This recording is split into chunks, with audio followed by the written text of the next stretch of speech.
Big Burb. Big Bad Burb. Welcome to the Big Burb channel. Hey folks, the Big Burb is coming along, but slowly.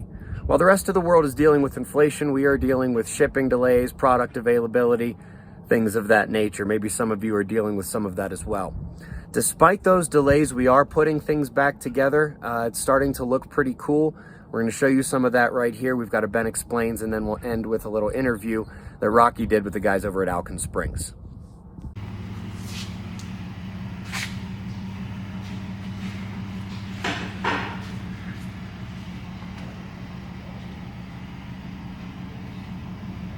As you may have noticed already, we got some new springs. So our oil pan does not hit our front diff. And now we should have plenty of clearance.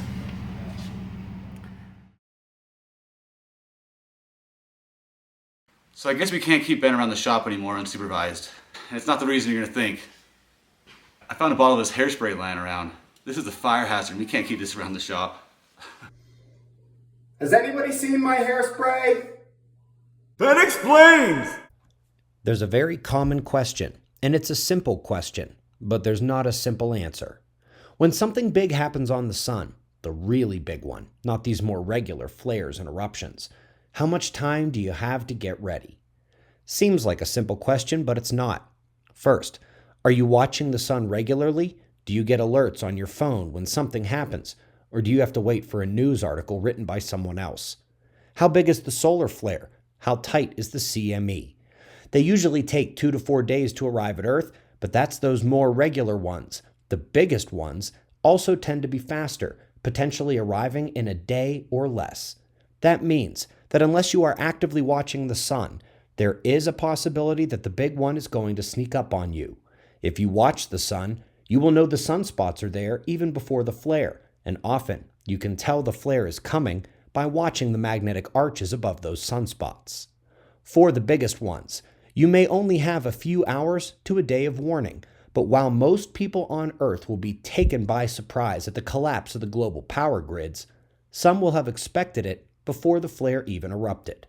FYI, it takes less than 5 minutes to check on the state of the sun with even the least bit of understanding. Hello, I would like to welcome Lou Weldon from Alcan Springs. He's out of Grand Junction, Colorado. For those who are not familiar with Alcan Springs, Alcan provides some of the best custom-made leaf springs in the truck market today. Lou, how are you doing today? I'm doing well. Thanks for calling. Can you tell me what makes your springs so special? Well, Rocky, we build a custom multi-leaf progressive spring that we can customize to each individual customer and their needs for lift, weight capacity, and, our springs are going to articulate better, hold the arch, and be a all-around better spring. So you'd say your best applications are for off-road or towing, or both? Well, it's for both. I mean, our off-roading, yes, for every application, of course, is different, depending on how the customer is using their vehicle. Now, if we're talking for off-road Jeep or rock crawler situation, then our Orbit eyes are the way to go. That's going to give you 46 degrees of articulation in the spring before the spring ever has to go to work. It's for extreme articulation. And for towing, sure. We build a spring that we can add the weight capacity to the spring for a guy that's pulling a big camper or got a slide-in camper in their truck to where they can handle the weight of the camper or whatever they're hauling and still have a nice ride. Or even like us, where we're dropping a 12-valve Cummins in and we got to compensate for that extra weight and then throwing a bed slide in the back to where we got to make sure we equalize this truck out. And what best to tell you the weight and how do you guys calculate it out for us? Well, that's just it. And that's why we can customize each individual leaf spring, because it's not an off-the-shelf spring. We customize each leaf spring and build it right here in my shop. And you guys have been doing this for a long time now. How long? Yeah, we've been building springs for, 43 years now. So we've had a little practice in the business, and we don't only build leaf springs. I mean, you'd be surprised at the things we do build. Heck, I built a guy that had an antique patio chair. I built a leg for his patio chair. because it was made out of leaf spring material. No, I've seen some pretty cool things made out of leaf springs when it comes down to custom chairs or anything like that. We might need to talk later on a side note once the Big Burb's done. We're putting the bed slide in the back, and we already made that a compensation with our springs. We also added a 2.5-inch lift. How big a lift can you add to these things?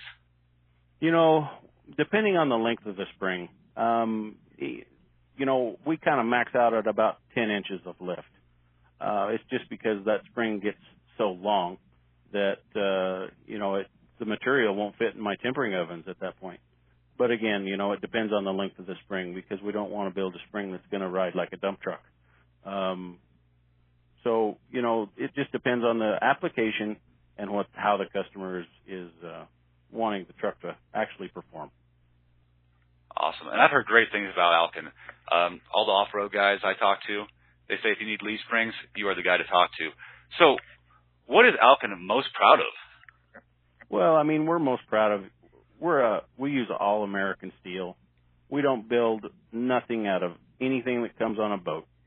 I mean, our stuff is sourced from America, built in America, and that's what we're very proud of, everything being made in America right here. And, you know, in my shop, I build it from start to finish. And we produce a quality spring that is going to last through the ages. American made and American jobs. I agree with that. That is awesome. And that's one of the reasons why when I looked at your guys' website, I said, made in America, sold right then and there. That's it. We are proud of that. And you should be. That's one thing that's going away, and that needs to come back. Well, awesome. Is there anything else that you'd like to mention about your shop before I let you go? Well, just that, you know, we can accommodate large orders, small orders, one-offs. It doesn't matter what a customer may be looking for. With some information from the customer and what they're wanting to build and what they're trying to achieve, you know, we can about do anything we want to do, because we do build it right here in my shop, so I have complete control over everything. People can check out my YouTube channel at Alcan Off-Road, and there's some pictures of our YJ that we built last year. There's some videos of the build, and then also some wheeling videos. Shows what them Orbitize will actually do. Perfect, and we'll make sure we show a link, and we'll show some images for the fans, so they can be able to get to your website and get a hold of you if they need to. That'd be awesome. Well, thanks, Lou. I really appreciate the time, and you guys do a great job, and thanks for coming on to the show. All right. Well, I appreciate the interview, and we'll talk soon. Thank you. Bye-bye. All right. As you scroll on the build list so far, you can see a lot is changing. We had to get a new alternator to fit the AC high mount kit. Also, we got a new fuel level sending unit. This is a good idea to change out while the body is off the frame and the fuel tank is exposed. We also ran new steel tube fuel lines inside the frame itself. As you scroll down further, you can see we added a 1-ton tie rod kit from Rough Stuff Specialties. This will help tie the Dana 60 together and give it some extra strength. However, it requires some customization to get this tie rod kit to work. We had to relocate the steering stabilizer bracket on the Dana 60 itself and move it back 2 inches to get this thing to work. The parts total so far is $26,678.35, and the labor estimate is $10,422 even, with a build total of $37,135. Yeah, it's getting up there. However, remember, the parts needed for the swap and the labor needed for the swap comes out to $15,658.80 so far. And this is the number I'd watch if you're trying to save some money. Until next time. Over here at Mod Finishes, gonna get these bad boys powder coated. Pretty cool place right here. Big Burb, Big Bad